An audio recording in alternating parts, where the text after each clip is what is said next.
Assalamualaikum warahmatullahi wabarakatuh. Bismillahirrahmanirrahim. Alhamdulillahirabbil alamin wassalatu wassalamu ala asrafil anbiya wal mursalin sayyidina maulana Muhammad wa ala alihi washabbihi ajmain. Allahumma salli ala sayyidina Muhammadinil fatihi lima uglika wal khatimi lima sabaq nasirul haqi bil haqi wal hadi ila siratikal mustaqim wa ala alihi haqqa qadrihi wa miqdarihil azim. Amma ba'd. Alhamdulillah, puji syukur kita tujukan kehadirat Allah Subhanahu wa taala. Allahumma salli ala sayyidina Muhammad wa ala ali Muhammad. Salawat dan salam kita tujukan kepada junjungan kita Rasulullah sallallahu alaihi wasallam dan kepada seluruh keluarga beliau, sahabat beliau, zuriat beliau, kerabat beliau dan orang-orang yang mengikuti beliau hingga hari yaumil kiamah nanti. Nama ulun Badrun bin Adul bin Antung bin Jalal. Ulun adalah hadim daripada Rumah Al-Quran Assalam, Komplek Dinar Mulia, Kecamatan Gambut, Kabupaten Banjar, Provinsi Kalimantan Selatan. Kali ini ulun ingin berbagi pendapat kepada seluruh kawan-kawan ulun, sahabat-sahabat ulun, dan juga kepada seluruh pengunjung channel YouTube kami dan subscriber kami dimanapun berada. Hari ini tetap dalam pembahasan masalah ilmu tasawuf. Berpetunjuklah orang-orang yang mengamalkan tarekat para aulia Allah Subhanahu wa taala itu dengan cahaya yang dihadapinya. Dan bagi mereka yang telah sampai kepada Allah Subhanahu wa taala, bahwa cahaya itulah yang menghadap kepada mereka. Nah, jadi beda orang yang berjalan menuju Allah itu mencari cahaya untuk menuju Allah, sedangkan orang yang sudah sampai kepada Allah, cahaya yang menghadapi mereka. Itu bedanya.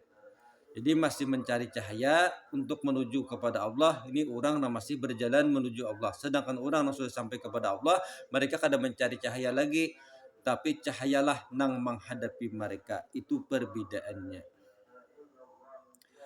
Apa yang dimaksud cahaya bagi orang-orang yang menuju Allah? Itu sesuatu yang terbit daripada diri mereka. Itulah yang menjadi cahaya bagi mereka. Apa itu? Yaitu ibadah, ilmu, dan amaliyah yang mereka amalkan. Itulah cahaya yang mereka hadapi untuk sampai kepada Allah. Nah, sementara orang yang sudah sampai kepada Allah itu sudah mendapatkan cahaya dari Allah Subhanahu wa taala, bukan lagi artinya mereka menghadapi kepada cahaya, menghadap kepada cahaya, tapi cahaya yang menghadapi mereka. Itu perbedaannya. Karena orang-orang yang sudah sampai kepada Allah Subhanahu wa taala itu hidup mereka itu hanya semata-mata untuk Allah. Nah, ini artinya orang yang sudah terbuka hijab. Jadi kadang lagi hidup mereka itu, diri mereka itu untuk sesuatu kepada selain Allah, hanya semuanya itu untuk Allah.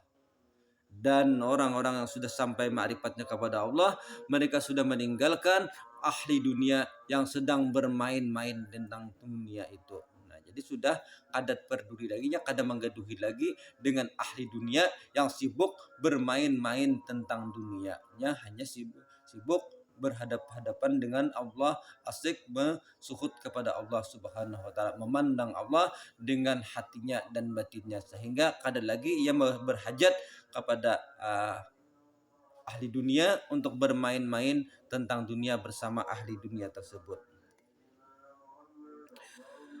Bagi karena orang-orang yang menjalani jalannya menuju Allah, mereka bersungguh-sungguh dengan ibadah dan berhasil menaklukkan daripada hawa nafsu mereka. Nah, ini sudah orang yang berjalan menuju Allah menaklukkan.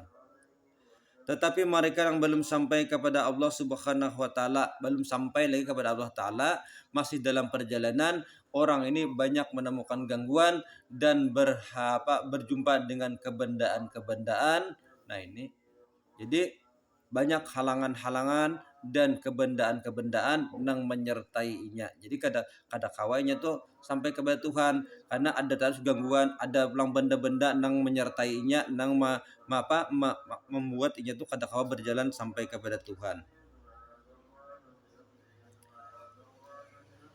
Tetapi bagi mereka yang sudah sampai, mereka tidak lagi memandang akan adanya gangguan. Jadi orang yang sudah sampai itu kada lagi melihat gangguan, dan lagi juga kada lagi melihat kebendaan, karena mereka sudah melihat tentang Allah yang menciptakan benda dan gangguan itu. Jadi kada lagi terganggu, kada lagi diiringi oleh benda-benda, karena mereka sudah memandang kepada Allah dan sudah tambus pandangannya kepada Allah, sehingga kada lagi melihat lawan benda-benda tadi.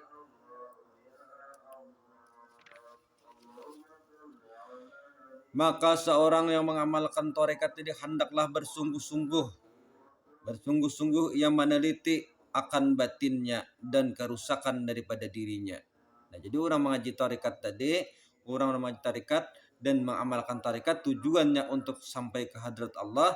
Teliti juga bukan hanya sekadar baca amalan, baca wirid, baca tarekat tadi, kada, harus juga ia meneliti tentang dirinya, teliti tentang batinnya, berapa banyak masih ada penyakit di dalam batinnya dan berapa banyak masih kerusakan pada dirinya. Itu dulu diteliti. Jangan memikirkan masalah sampai kepada Tuhan. Nah, amalan tadi dibaca, wirid tadi dibaca, wirid tarekat tadi sudah dibaca, diamalkan, wirid tarekat tadi dibaca, diamalkan, kemudian ditilik batin kita, hati kita, jiwa kita di mana ada masih kerusakan. Nah, itu nang bila mana kita menemukan masih banyak kerusakan, perbaiki dulu kerusakan itu. Jangan memikirkan kita tuh sampai kepada Tuhan, karena kadang mungkin juga kita Tuhan sampai kepada Tuhan dalam keadaan batin yang rusak tadi. Jadi batin tadi dulu diteliti, di hati dulu kerusakannya ada apakah ada. Bila ada kerusakan, perbaiki dulu kerusakannya, kaina memikirkan masalah makrifat lawan Tuhan, pikirkan membaiki kerusakan batin dari dahulu. Dan bersungguh-sungguh meneliti akan dirimu daripada kerusakan-kerusakan batin tadi.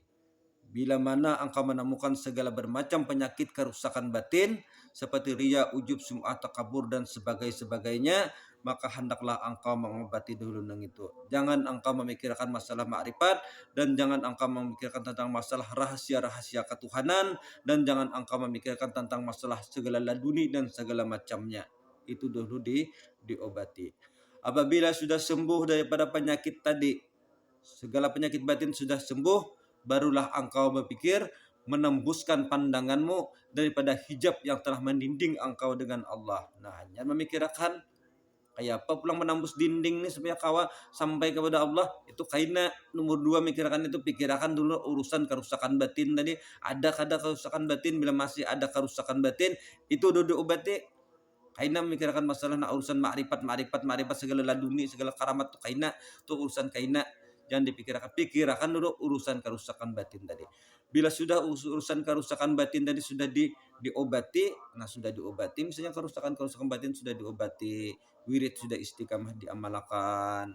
Nah, bersungguh-sungguhlah mengamalkan nang tarikat tadi, dan tak usah meneliti tentang dinding kepada Allah nang tadi. Kada usah dulu memikirkan tentang dinding, tentang sesuatu nama hijab kita kepada Allah. Pikirkan dulu masalah kerusakan. Nah, sudah masalah kerusakan ini sudah tuntas kita selesaikan, baru kita memikirkan urusan terbuka hijab tadi. Nah, urusan terbuka hijab tadi yaitu dengan cara menyingkirkan ulang segala gangguan-gangguan dan kebendaan-kebendaan yang menutupi kita dengan Allah, dan kebendaan-kebendaan yang selalu membelenggu kita untuk sampai kepada Allah. Itu pulang hanya dibirisakan. Nah, birisakan itu pulang masalah kita mendapatkan ilmu laduni, masalah kita mendapatkan ilmu asrar, masalah kita mendapatkan ilmu putuh rabbani, segala macam masalah kita mendapatkan karamah, itu urusan Allah Ta'ala yang memberikan kepada seorang hambanya yang telah dipilihnya dan dikehendakinya. Tugas kita istiqamah mengamalkan tarekat,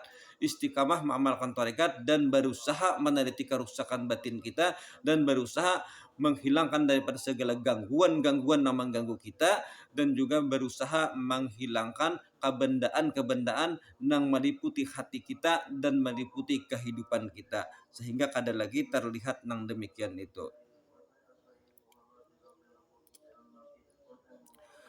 Karena masalah kemakrifatan, masalah mendapatkan ilmu laduni, ilmu asrar, ilmu putuh segala macam, itu adalah urusan Allah Ta'ala kepada kita. Sedangkan kita adalah menatapi pekerjaan kita, yaitu beribadah kepada Allah, menjalankan perintah Allah, dan meninggalkan segala larangannya, dan istiqamah dengan tarikat yang sudah kita miliki. Nah, sekiranya itulah pembicaraan kita tentang masalah bagaimana adab-adab kita dalam perjalanan kita menuju kepada Tuhan. Karena seorang yang mengamalkan tarekat itu tidak bisa hanya sekadar mengamalkan tarekat tanpa adanya dorongan-dorongan batin yang memperbaiki batin dengan musahadah-musahadahnya agar semua perjalanannya itu lancar kepada Allah Subhanahu wa taala. Sekiranya inilah yang bisa kami sampaikan dalam video kali ini. Wabillahi taufiq wal hidayah. Wassalamualaikum warahmatullahi wabarakatuh.